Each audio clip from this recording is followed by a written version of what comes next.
What's up, people? It's your girl Adiola. First of all, let me thank Nigerian President Bola Ahmed Tinubu for addressing Nigerians. I have to thank him because at least he addressed the people. Yes, he did not address the issues, but at least he addressed the people, because during Buhari's time and people protested, NSAS movement, Buhari did not address anybody. Even when protesters were killed, still today, Buhari has not addressed Nigerians about the NSAS protest and the killing of the people. However, it is very unfortunate that his address lacked empathy, lacked soul. I'm happy that he talked about how they are working on bringing down the price of food, which I will still talk about later, because we still don't know exactly when this will manifest. He did not break it down, but the speech was lacking empathy. He painted this whole thing as if the protesters are being sponsored by the opposition, as if people just don't like him. It's not about you, sir. Like, seriously, you did not provide any immediate solution to any of the issues that people are protesting about. Who is lying to you? You need to fire all your advisors. Whoever wrote that speech for you, by the way, he's an enemy of progress. What do you mean by let nobody tell you your government does not care about you? Do we need anybody to tell us that your government does not care about the people? We don't need a prophet. Nigerians have been looking forward to the president's address since day one of this protest. And what do the people want? What are they protesting about? Food. In fact, they are calling it hunger protest. In case you didn't know, they even spells it out for you. We are hungry, we are hungry, we are hungry. Thank you. But what did Alaji say? My government is doing so well, investors are coming back. Sorrow. First of all, that's a lie. A lot of companies are leaving Nigeria. You think we don't know? But what has that got to do with people saying that we are hungry right now? Because if truly you cared, what you're supposed to tell us is, as your president, I am ready to make sacrifices. I've been telling you to sacrifice this whole time. It is my turn. I'm going to cut down my salary, my allowances. That private jet, I'm no longer buying it. It is insensitive for me to be buying a $100 million private jet when my people are hungry. I have my own private jet. I will use that one. I am cutting down the number of ministers. I'm reducing their salaries. I'm recommending that lawmakers also sacrifice their salaries and allowances. I'm also aware of the increase in price of fuel. So to reduce the price of fuel, this is what we are going to do. And you will spell it out. And Dangote's refinery will start producing in so weeks, None of that. There was none of that. Guys, when Thomas Sankara became president of Burkina Faso, the first thing he did was reduce the salaries of all public officials, including his own. No more first class for government officials. Everybody was flying the economy. But Alaji decided to start his own speech by demonizing the protesters. I'm aware of the turmoil and violent protest unleashed in some of our states. Instead of you saying, Nigerians, I have heard your outcry.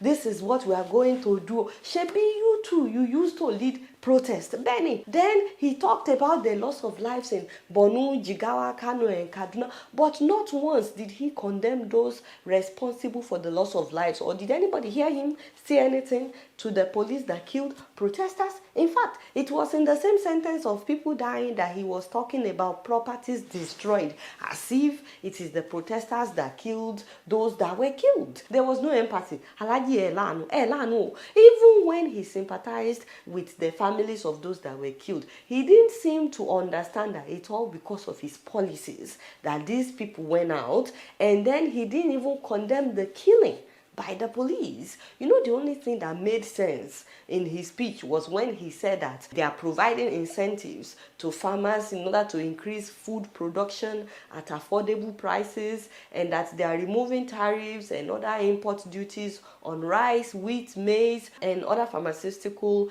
and medical supplies for the next 6 months. That one made sense. That one is good, although I wish that he would break it down for us to know exactly when we will start feeling the impact, because we still don't know exactly. So are we waiting for them to plant the food and harvest it now before people will eat? People are saying that they are hungry right now. I mean, he's telling people to stop protesting in his speech. He's saying that they should dialogue. I'm like, shoo, if truly you are interested in dialoguing, Alaji, he wouldn't even come to this protest at all. There wouldn't have been any protest. I mean, you had several weeks' notice. You could have worked on what people are asking for weeks ago instead of you putting so much energy into trying to stop the protest. Instead of inviting all those kings, all those traditional leaders to Abuja in order to try to convince young people not to protest. You could have worked on what people are asking for. And as he's working, his daughter was also working on trying to convince people not to protest. Before the protest, we saw her saying that people should warn their children there is nothing like protest. They should wait for 3 years. Ká sọ fún àwọn ọmọ wa ńlé, ká sọ fún àwọn family wa pé kò sí nǹkan tó ń jẹ́ protest. Àfọgbọ́n bàálù jẹ́ ni ìjọba àpapọ̀ wọ́n ṣẹ̀ débẹ̀ ní kẹ́ tó sọ pé ìjọba kan ò ṣe dáadáa ẹjọ́ lọ́dún mẹ́ta.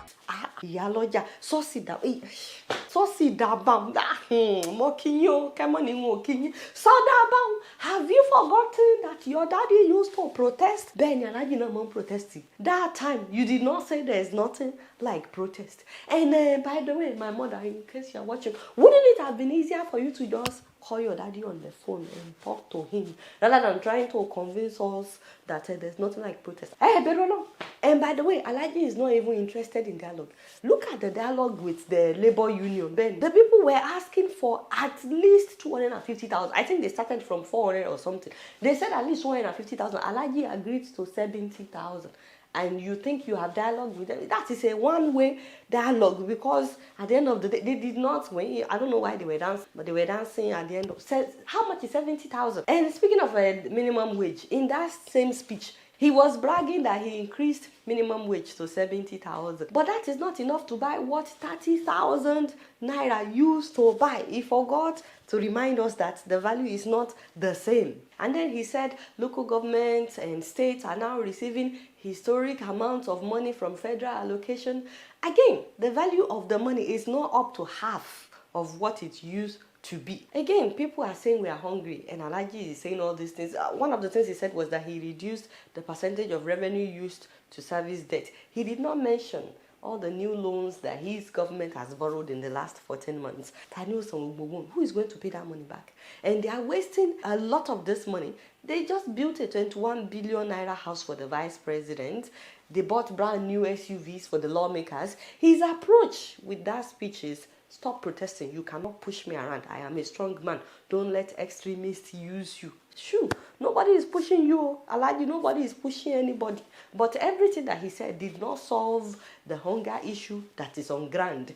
Even if he succeeds in intimidating protesters and people go home and they are still hungry, guys, the next thing that people will do, they will not announce. Because when people are hungry, they must find a way to eat. By the way, don't think that whenever we speak the truth to those in power, that we are being sponsored by opposition. But we must speak the truth. So I know that there are people that like to defend the president in the comment section. It's okay.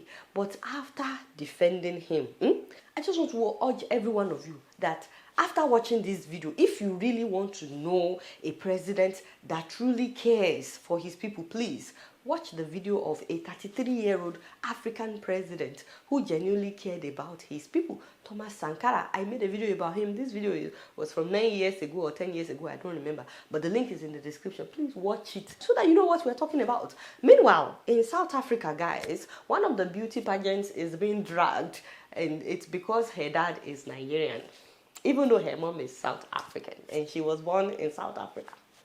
Ladies and gentlemen, 23-year-old law student Chidinma Additional, even though the Miss South Africa organizers have reaffirmed her eligibility, a lot of South Africans have subjected her to ridicule and discriminatory comments. You know, I went through some of the comments online and I was literally speechless.